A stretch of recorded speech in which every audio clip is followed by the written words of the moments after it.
Bonjour, salut!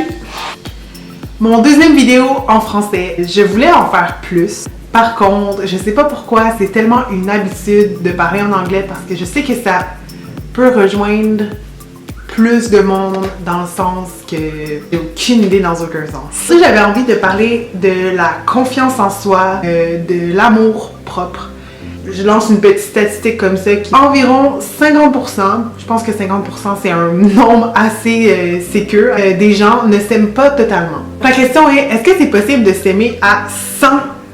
Eh bien, aujourd'hui, je suis ici pour t'annoncer que oui, vraiment, c'est possible de s'aimer à 100%. Par contre, c'est un long processus.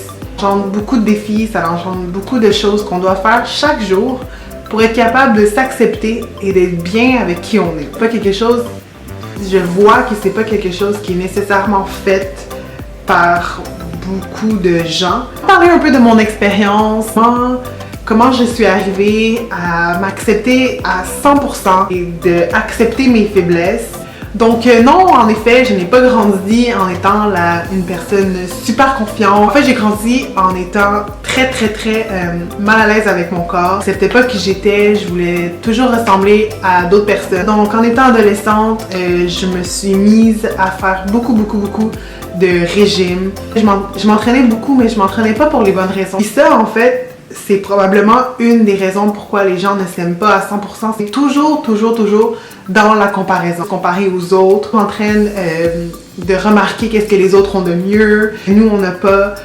Première chose qu'il faut faire, si tu veux entamer le processus de t'aimer et d'être confiante, c'est vraiment d'arrêter de te comparer aux autres. Okay? Qu'est-ce que les autres ont et que toi, tu n'as, qu'est-ce que toi, tu n'as pas. À la place, focus sur qu'est-ce que toi, tu as. C'est sûr à 100% que tu as des qualités, que tu as des défauts, que des parties de ton corps que tu aimes. Eh bien, focus sur ça. Pour moi, qu'est-ce qui m'a vraiment aidé aussi, ça a vraiment été d'écrire jour. Qu'est-ce que j'aime de mon corps, qu'est-ce que j'aime de moi, qu'est-ce que j'ai fait aujourd'hui, que j'étais fière de moi. La deuxième chose. La deuxième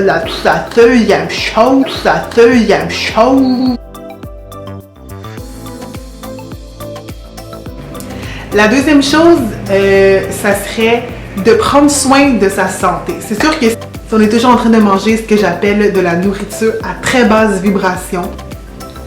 Une autre chose aussi, c'est de s'entraîner pour les bonnes raisons. On ne s'entraîne pas parce qu'on veut ressembler à une telle ou une autre telle ou à un tel ou peu importe. C'est bon pour la santé, c'est bon pour le moral. L'endorphine et la dopamine, bon pour le niveau d'énergie, plein de choses. C'est important de bouger, c'est important de prendre soin de son corps. Si t'aimes pas t'entraîner, l'activité physique qui fait en sorte que ton rythme cardiaque augmente. Donc là, je parle pas aussi qu'il y a des solutions miracles. Je dis pas que la confiance en soi, c'est quelque chose qui arrive du jour au lendemain. Je pense qu'en faisant des petites choses chaque jour, on peut vraiment apprendre à s'accepter avec qui on est et à aimer son corps, peu importe comment qu'on est fait. Donc une autre chose aussi que j'aurais à rajouter, ça serait de méditer. Méditation, il n'y en a pas beaucoup autour de moi, ou il n'y en a pas beaucoup que je rencontre qui la pratiquent chaque jour. C'est quelque chose de tellement,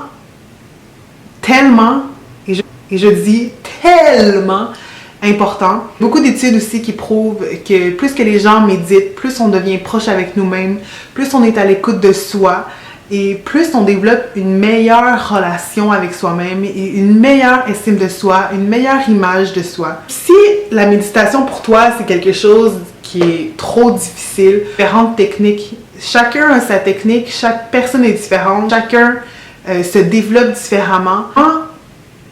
Prendre 10 minutes, 15 minutes par jour, être dans le moment présent et sans jugement, c'est quelque chose, sincèrement, ça change une vie, la méditation. Ça augmente ton niveau d'énergie, ça augmente ta capacité de concentration, ça augmente tes capacités sociales. Pour développer plus ta confiance en toi, c'est de vraiment faire des choses que tu sais, faire des choses qui te passionnent.